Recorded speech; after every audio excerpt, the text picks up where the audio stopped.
A housewife who doesn't cook ends up divorced, you know. Tom punched my belly lightly. I didn't think he used much force. But that was where my precious baby is. Hey! Stop it! Surprised by Tom's unexpected action, I reacted excessively. Tom, seeing me like that, chuckled. If you don't like it, hurry up and make lunch. Look, even the baby is saying it. Poor dad's starving because of mom. Fine. I got it, so stop. Just not my belly. Don't hit my belly. I screamed in a voice resembling a scream, and Tom finally stopped. I'm tired. Just do as you're told from the beginning. Hurry up and make it. Dash, like a sprinter. Tom said that, looking satisfied. Then he froze as he looked at the computer screen in front of him. Huh? I somehow got off the chair, distanced myself from Tom, and said while restraining him with scissors nearby. This time, I won't let you make excuses. Well, there shouldn't be a need for that. This is a lie, right? With this, I won't let him escape. This time, I'll expose his true nature. I am Hannah, 29 years old. I work for an electrical appliance manufacturer, but I'm currently on maternity leave, so I'm pretty much like a housewife. The reason for saying pretty much is because there's a reason. Doing some odd jobs and irregular remote meetings. I'm allowed to participate in those. That's because, due to my pregnancy, I entrusted the project I was involved in to my junior. I asked to participate to understand the flow of things. However, I rarely speak and am more of a bystander. Even so, I was happy to be able to participate and know the progress of the project. Seriously, that's just labor. It's a waste of time, and it's annoying. Stop it. Complaining in this dissatisfied tone is my husband, Tom. He's 36 years old, 7 years older than me. He was originally my boss at work. Tom, who was good at his job, was always relied upon by those around him. I was gradually drawn to him by his kind guidance. Getting married to Tom was fortunate, and people around us envy us, but he changed after marriage. Don't say that. Even if you call it work, I'm just doing odd jobs and attending meetings, right? Sometimes, I'm just observing. That's a waste. How about cleaning the room if you have that much time? I saw dust accumulating under the furniture recently. Tom pointed to the TV rack and the floor gap. It was a place I couldn't clean without bending down. I'm in the last month of pregnancy, and with this belly, it's impossible to bend down. So, it's true that I've been neglecting cleaning in that area. I'm doing what I can for now, but I'm sorry. In a situation like this, normally the wife's parents would come to help with household chores. But you don't have that. Ken said with a sigh. My chest hurt. My parents passed away in an accident 10 years ago. It's been 10 years already, but it still feels like 10 years ago. Yet, Tom casually makes fun of me for not having parents like I do now. And I always had to apologize. I'm sorry. I'm causing trouble. Then, Tom would always smile satisfied. You're lucky. Being able to marry a generous guy like me. I never thought I'd marry an ordinary woman like Hannah, with no special qualities. This is how Tom satisfies his ego. Every day is a barrage of sarcasm or bragging. He wasn't like this before we got married. Is it inevitable for people to change after marriage, regardless of gender? Furthermore, it's unfortunate that Tom has such a great facade that nobody believes me, no matter who I complain to. I get off-target responses like, "You're just being spoiled," or, "It's good to be reliable." As everyone says, I could endure this much and just let it go. But recently, I've been troubled by Tom coming home after work. From the evening to the night, when the sound of trying to unlock the door, it's the signal of him coming home. Even if I was in the middle of doing some housework, when he comes home, I'd rush to the front door. And as I look at the opening door, I pray. I hope Tom is in a good mood today. When he's in a good mood, I only receive reports like, "The company did well," or, "I secured a contract." the problem is when he's in a bad mood. So annoying. Acting all high and mighty like it's a business deal. That outdated guy. The moment he enters the door, Tom stomps his feet, making a loud noise. Welcome home. He tosses his bag towards me and heads to the bath, clicking his tongue. I was really scared of this whole sequence of actions. I considered divorce when this continued for several days. I first consulted with a colleague, but he didn't believe me. Tom? That's impossible. You're exaggerating. Look, you're pregnant and maybe tired, right? How about taking a break for a change of pace? The response was as if he was implying that I was the one being strange. It's sad, but I understand my colleague's feelings. Tom, when we worked together, was perfect in everyone's eyes. Always smiling, gentle, and calm. I don't think even my past self would believe that he could transform like this. Maybe it's just a passing phase. Perhaps he's becoming irritable because he's busy and tired. I decided to think positively. It's not like he's hitting me or anything.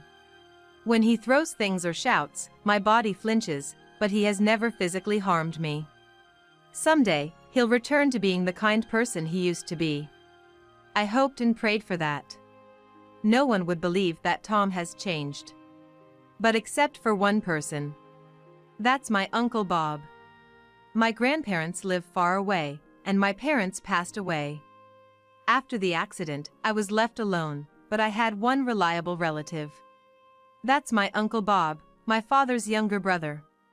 Because he moved to the city before my father did, he happened to live near our family by chance. Honestly, Bob looks scary.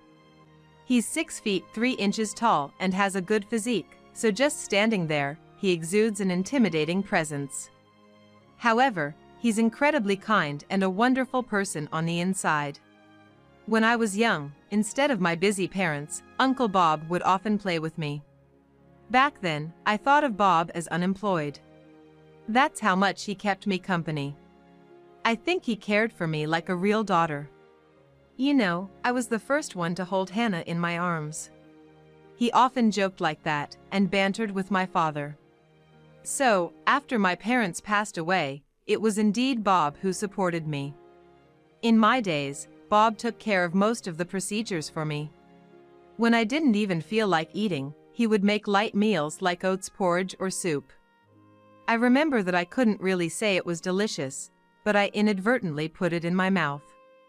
After my parents' accident and my subsequent dropping out of college, Bob was the one who introduced me to a job. When I hesitated, feeling sorry for using connections, Bob said gently, "Don't get it wrong. It's just an introduction. It's up to Hannah how you work from here on out." I don't know. Unable to repay my parents, I want to repay Bob. That was my goal.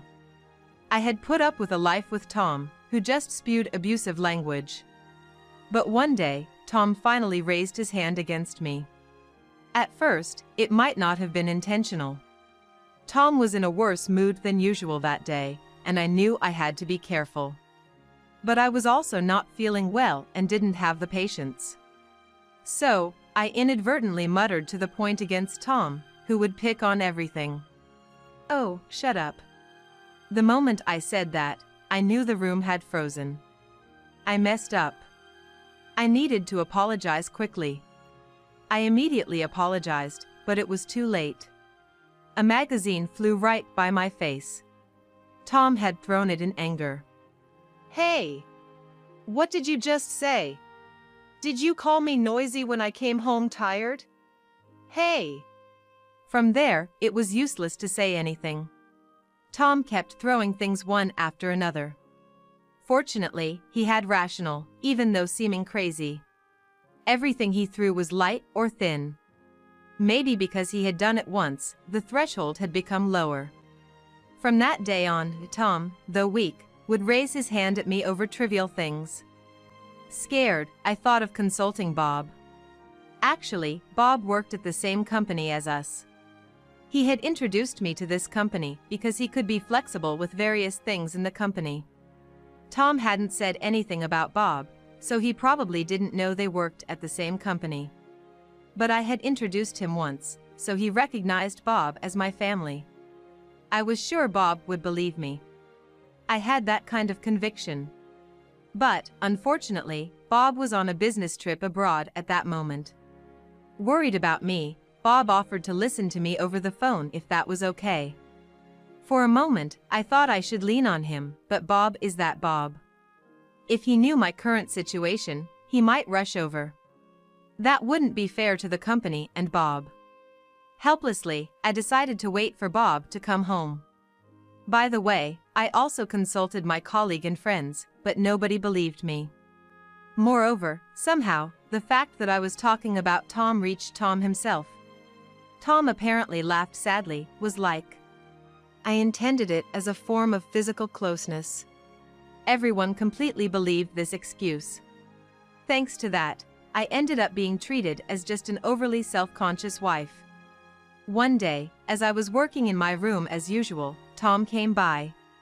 It was unusual, Tom's day for remote work too. I knew this in advance. "I'm hungry." "What about lunch?" Tom said, almost tossing it out there.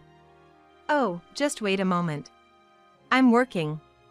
Tom let out an irritated sigh. From that tone, I immediately understood. He's coming. The usual one. I instantly tensed up and prepared myself mentally. Usually, it's either the arm or the leg. And Tom approached me with a nasty grin on his face. "A housewife who doesn't cook ends up divorced, you know." Tom punched my belly lightly. I didn't think he used much force, but that's where my precious baby is. "Stop it, please." Shocked by Tom's unexpected actions, I reacted excessively. Up until now, he never went for my belly, no matter what. I curled up on the chair, trying to protect my belly with my own arms. Tears welled up from fear and anxiety. Seeing me like that, Tom laughed in amusement. "If you don't like it, then make lunch already. Come on, even the baby is saying it. Dad's hungry because of Mom." "Ouch! Please! Please, just don't hit my belly." Why would he do something so cruel? I'm his wife, and the one inside my belly is our child. I couldn't comprehend it at all. I don't want to do this thing. But, you know, it can't be helped. You don't make lunch. Dad's pitiful, huh? While speaking like that, Tom's hand didn't stop. He persistently hit my belly over and over. I couldn't resist much because I was seated in a chair, making it difficult. All I could do was defend myself as best as I could. "Okay. I get it. Please stop. Just don't hit my belly." Screaming in a voice similar to a cry, Tom finally stopped his hands. "I'm tired. It would have been fine if you just did as I told you from the beginning. Hurry up and make it. Dash over." Saying that, Tom lifted his face, looking satisfied. And then, he froze as he looked at the computer screen in front of him.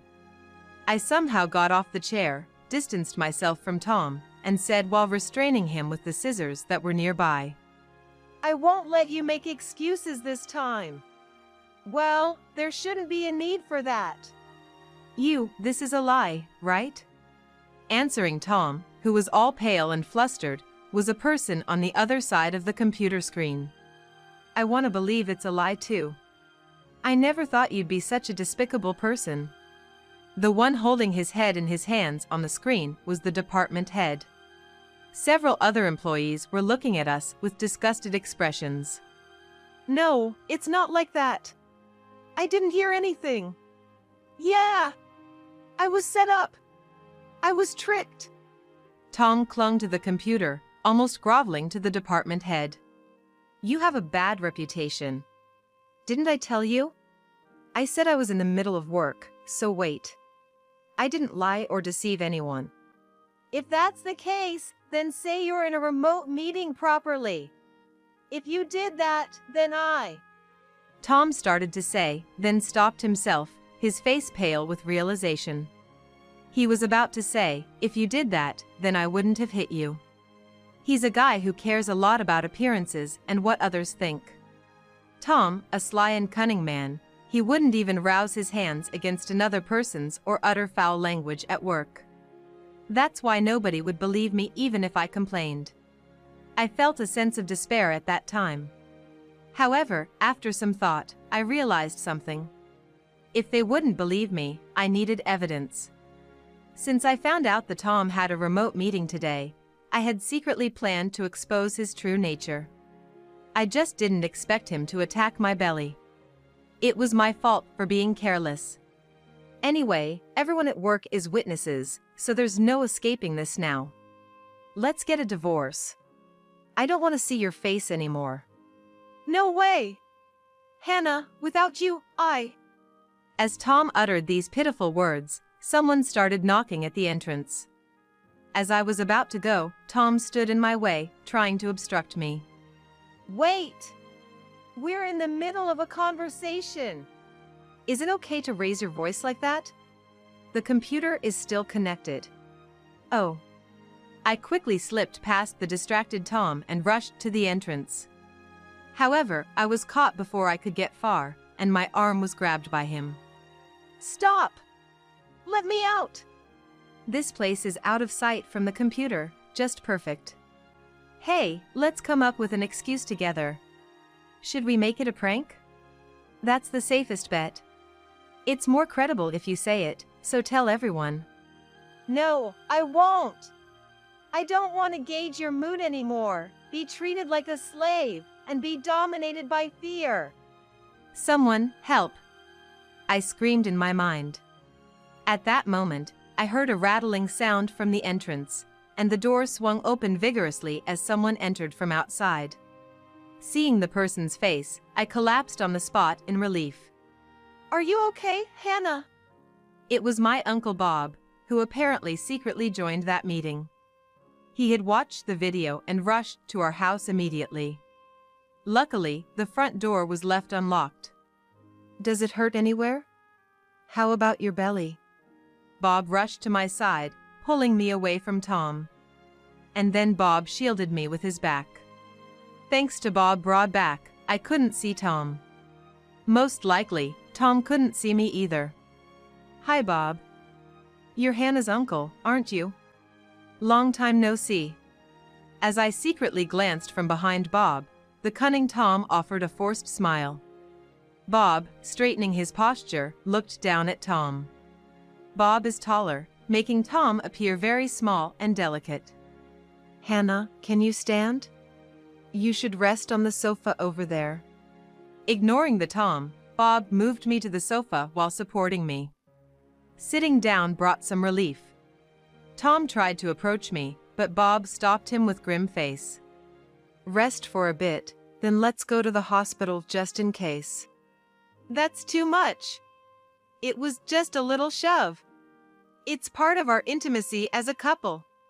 How could he perceive it that way? Just stay quiet. Once we confirm Hannah and the baby are okay, we can talk. Don't worry, the meeting was recorded, so you can relax. You were watching that? So, we are in the same company. Tom clicked his tongue in frustration and fell silent. Really, what a terrible man you married, Hannah. Seeing Bob sigh with a stern expression, I felt somewhat apologetic and couldn't say anything. I went to the hospital and confirmed that there were no problems with the baby in my belly. I felt relieved, and my whole body relaxed. With that, Bob and I, along with Tom, headed to the company. Bob was like, "Think yourself and the baby first. Leave the rest to me." But in the first place, this is a matter between Tom and me. Even if it's Bob, I can't leave everything to him. There could have been a different day to address this, but it's about Tom. The more time we give, the more he might come up with something. I'm already in the last month of pregnancy, and I don't know when labor pains might come. It's best to settle this quickly now. I am a mother. I have a duty to ensure that this baby can be born with peace of mind. When we arrived at the company, we were immediately led to a separate room. It seemed Bob had made the arrangements. There must have been testimony from the employees present at the meeting. In the spacious conference room, the meeting members, Tom and I, and Bob were gathered. Bob handed me my bag, and I took out a piece of paper from inside. It was with a contact number of lawyer who assists divorce. I had prepared for it a long time ago and kept it in my bag. Tom's face contorted for a moment, but then he smiled uncomfortably. I also have some blame for things being misunderstood. I'll accept the divorce. I don't really care about the division of property. I'll pay child support too. Perhaps because we were in front of everyone, he was strangely understanding. With Tom's acceptance, the conversation proceeded smoothly. However, when we reached a certain point, Tom froze. Quit the company or be transferred? Yes. I plan to return after my maternity leave and childcare leave. It wouldn't be good for both of us if you were still here, right? So, I really want you to quit. Tom looked at me seriously and nodded. I see. But what about the company's perspective? What are you trying to say? I don't mean to brag, but I think I'm a valuable asset to the company. I have good performance. No problems with relationships. And I have a good reputation with our business partners too. Indeed, Tom, with his pleasant demeanor, was considered the ace of the company. A so-called immediate contributor. If things continued this way, it was said that he would undoubtedly become an executive in the future. On the other hand, Hannah is, for better or worse, an average female employee you can find anywhere. Oh, I'm not belittling you. Just stating the facts. I understand. Furthermore, if you're a single mother with a small child, you'll inevitably have more time off in the future, right? You'll surely become a burden to the company and your colleagues. I had thought about this when I became pregnant. I don't have parents to rely on. If something happens, I have to figure it out myself. That's unavoidable, but for the company, I might honestly be a troublesome employee. I understood what Tom was trying to say, even if I didn't like it. He was implying that the company would choose him, an ace and valuable person, who brought complicated risks even though he caused the problem this time, over me. See? So, the best thing is to let this incident go and get along again. It's the best for the baby too. I don't want that. Tom looked bewildered. Tolerate and accept it again? Are you kidding me? That won't change anything. Do you want me to endure the hellish days of being constantly insulted again? The employees whispered among themselves, looking at Tom with puzzled expressions. Especially the female employees were giving him cold glares as if he were a bug. Because we're a couple, we've had our disagreements. But it should be mutual. Is that mutual?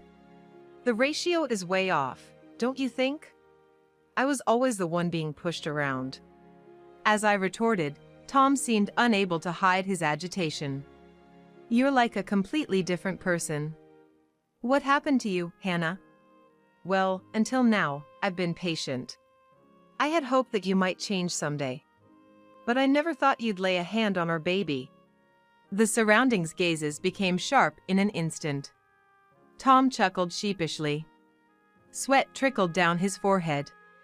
Hannah, that's why. Going back to the conversation, let's leave the decision of who will quit to the company. Is that okay? Tom responded energetically. I wonder he was confident that if it's in the case, he would be the one chosen.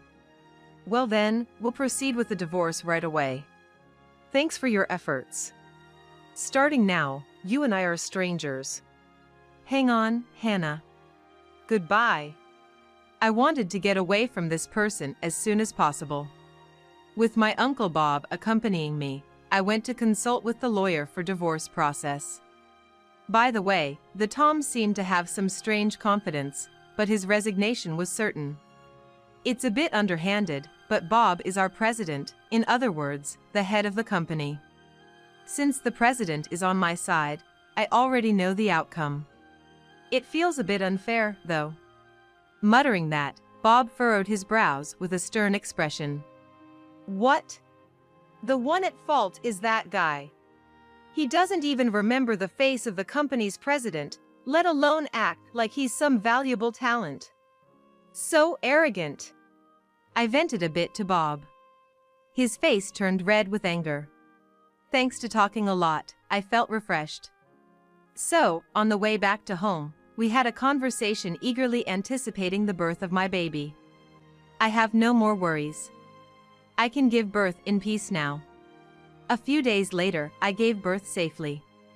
It was a cute girl. Bob came to the hospital, tearing up like it was his own grandchild. I received a message from Tom saying, "I want to meet her." Did this person forget what he did before my baby was born? I replied like, "I can't meet you, it's too dangerous. I want to cut ties with him, but I don't want to risk him getting angry, so I've made the messaging app a way to communicate." By the way, I receive daily updates on his situation. After being fired from the company, he got a job in the same industry. But, because it's the same industry, rumors about Tom are already circulating. He lamented like, "Everyone is cold to me, and I can't even get a girlfriend." According to his colleague, Tom lamented like, "I could never meet an amazing woman such a Hannah." Well then, don't do things like that. Now I'm discussing with Bob about my baby's name. We're struggling to come up with a good name. And Bob is already smitten. He's so affectionate that he won't let my baby marry anyone. I couldn't show this grandchild to my parents, but I'm glad Bob is happy. Someday, when my baby learns to speak, I want to make Bob be called her grandpa. Despite appearances, he'll probably burst into tears. I'm looking forward to it.